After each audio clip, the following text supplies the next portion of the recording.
Hello and welcome back to my allotment here at St Anne's Allotment in Nottingham. It's the very end of April now and we've had a really stormy end to the month, which is why this video is coming to you a bit later than usual.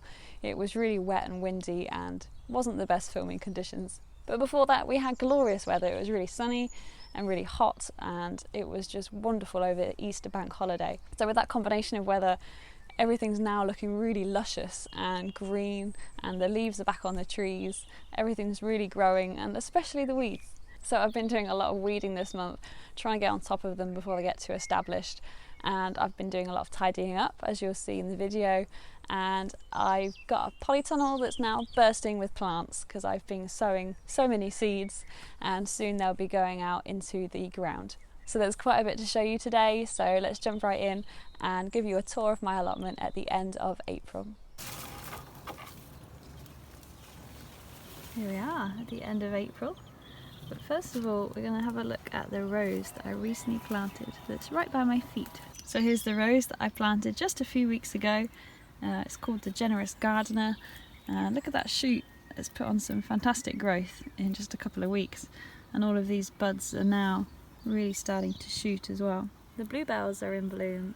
I love it when this comes out in bloom because it times well with the hawthorn that's just above my gate, and it's just so beautiful. Although it is flopping over, I should probably support that somewhat or give it a bit of a prune.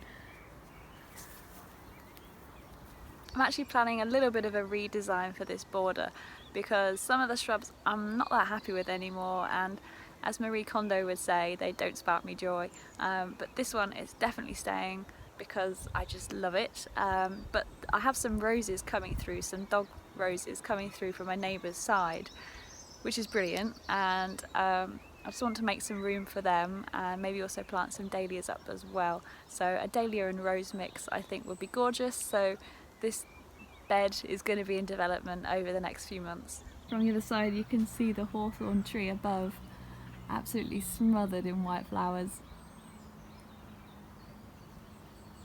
I'm not very happy at the minute with my this bed here, which is where my herbs live, and some of them I need to rip out and start again, and I don't know, I might even do something completely different because I tend to use my herbs that I've got in pots at home anyway, and I do love having herbs on the allotment, but I perhaps could make better use of that space. I'm just going to have a think about that one. Moving down to the pond area. Now I'm a bit disappointed this year because I don't have any frog spawn, but I think that could be down to the quality of the water, and they might be a bit congested in there. There might be too much soil on the bottom, but I do still have frogs and newts, and I've seen them especially at dusk.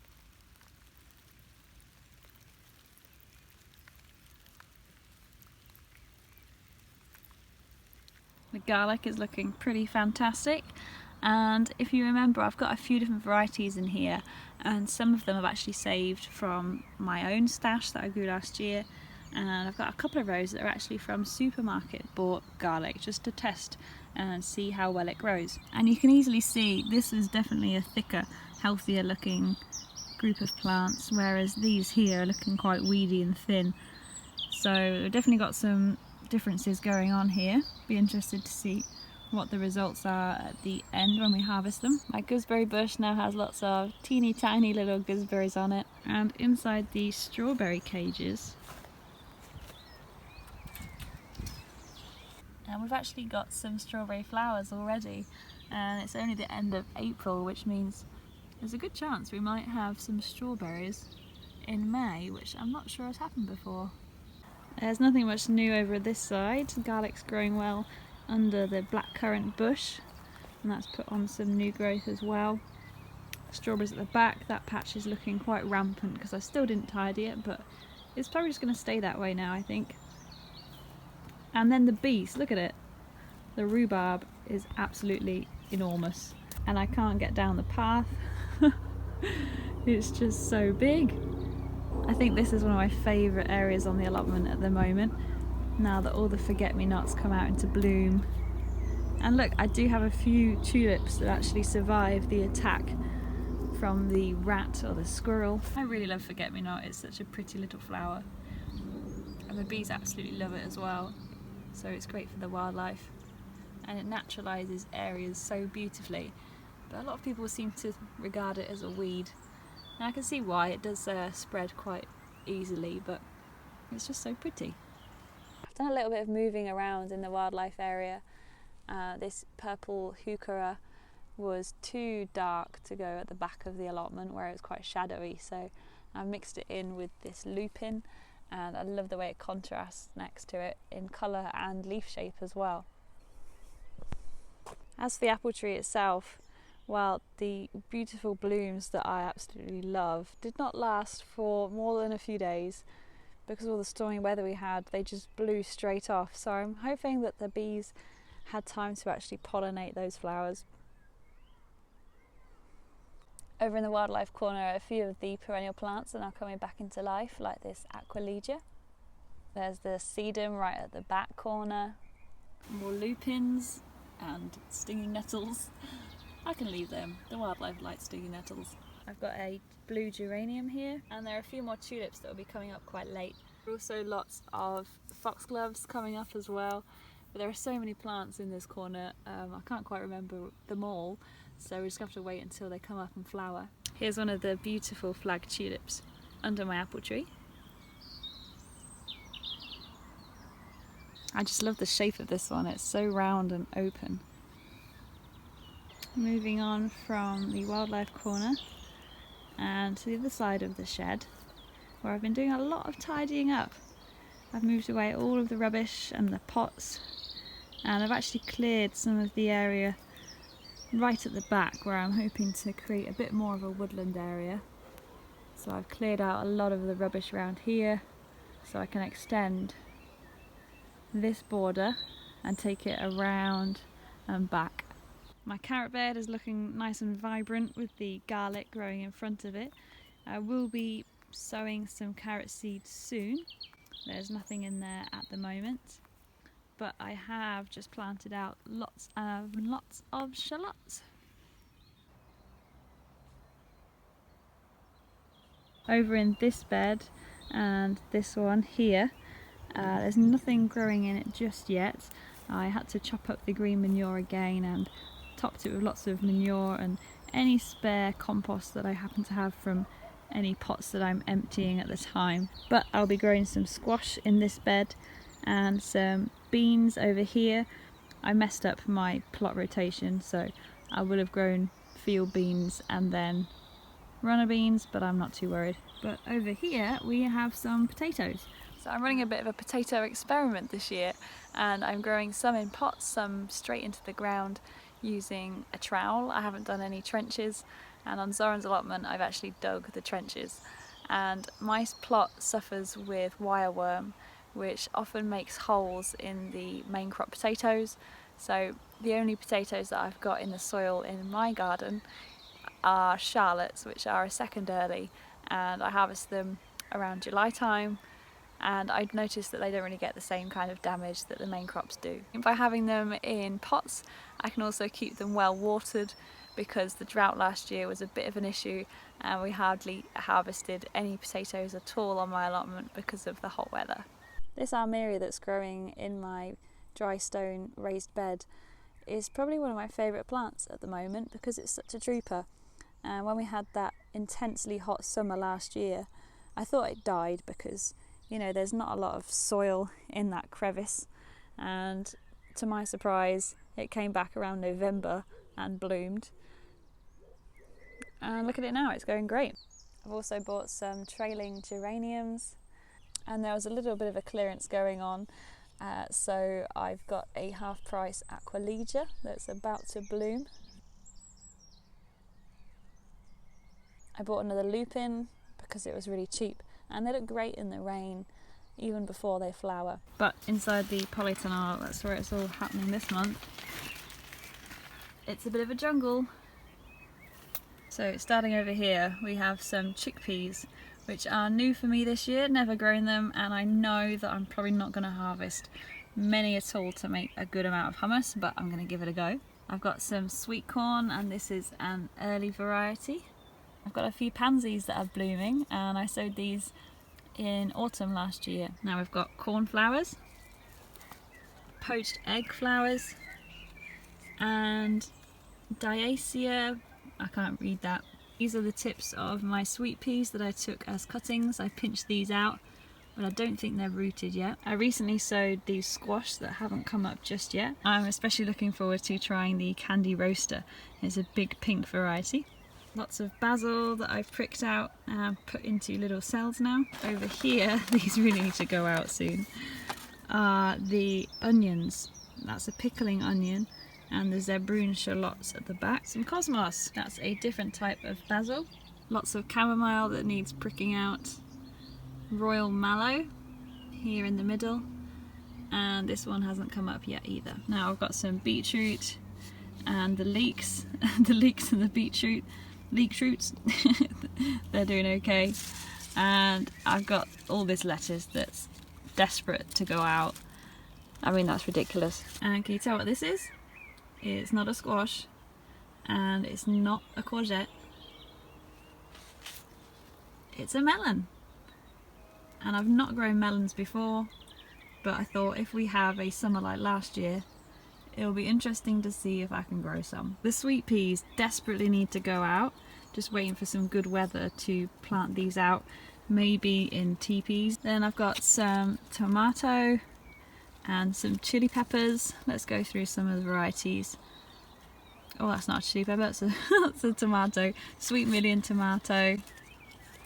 Machu Picchu chili over here, and Dragon's Claw, new variety for me. Sulawesi, I think that's how you pronounce it.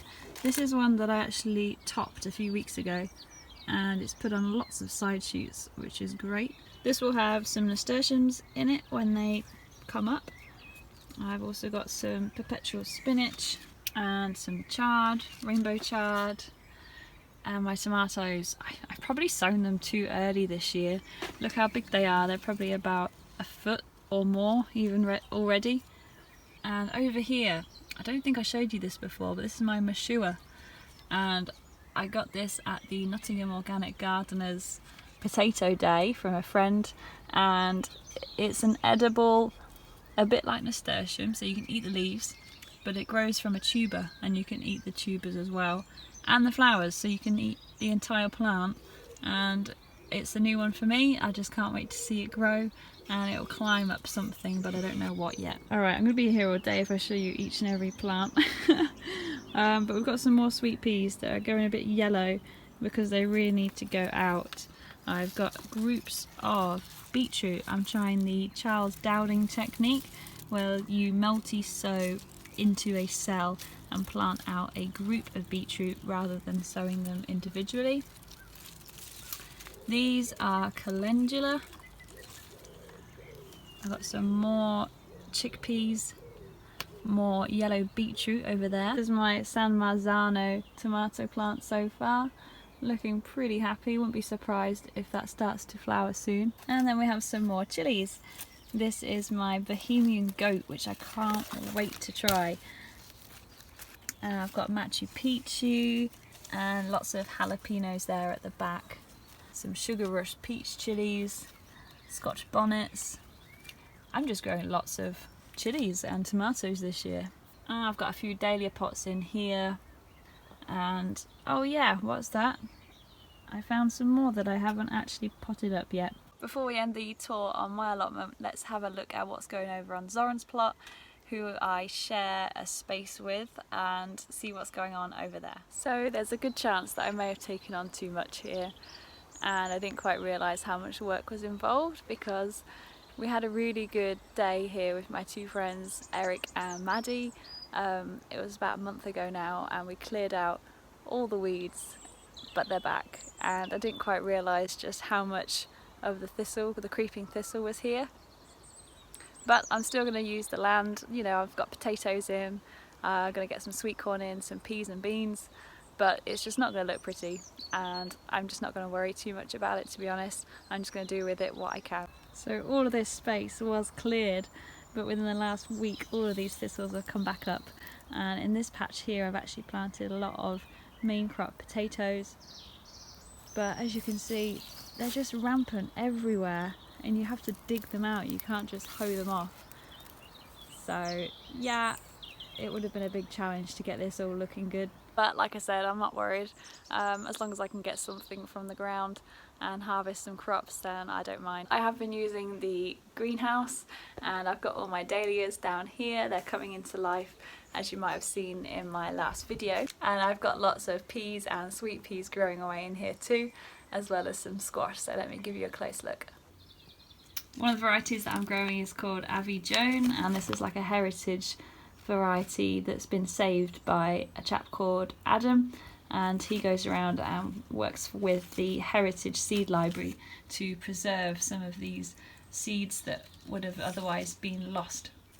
And another one is called Robinson, and in my opinion this is the finest tasting pea you'll ever grow. 5-inch pods of fat, sweet and tender peas, grows to 6 feet and requires good support. This plant is a vigorous and heavy cropper. So my plan is to grow these on the plot here, where I've got support already set up. Also growing Kelvin Wonder and some sugar snap peas as well. And the reason why I'm growing so many peas on this allotment is because my plot suffers with the pea weevil. And the pea weevil eats the leaves of the peas and you are left with not much of a plant, to be honest. So I'm going to see if they fare better on Zorun. Also have some more beetroot multi-sown into these cell trays, and courgettes. I've got some courgettes now poking through. I like to grow yellow courgettes because I find them much easier to spot under the green foliage, which means they're less likely to overgrow into big monsters that are the size of marrows. And over here I've got some more squash. Most of these have all germinated now. We've got Uchi curry, if I'm saying that right, I don't know. And my favourite honeyboat squash that I grew for the first time last year and tastes like a cross between sweet potato and a butternut squash, so it's really sweet, really nice squash is that one. So I do feel a bit overwhelmed when I look at this. But I'm just going to do the best that I can. Oh yeah, I forgot to mention, but when I was potting up my dahlias the other day, I had to stop briefly because there was a blue tit getting really angry in the hedges, so I stopped and moved away.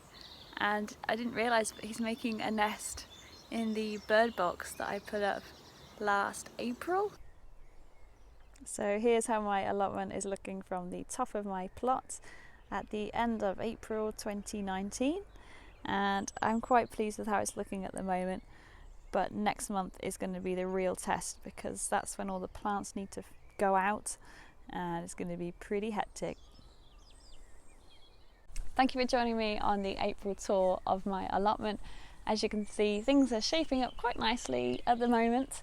For now, I know that next month, May, is going to be the busiest month of all, I think, because all of the plants in the polytunnel need to come out and be put into the ground somewhere. I mean, I've got a plan, but who knows whether I'll stick to it. I'll probably be throwing plants left, right and centre just to get them out, because the tomatoes need to be planted up as well as the chilies as well. So all that's going to be going on and it's going to be chaos, but I can't wait. Thanks for watching and I'll see you soon.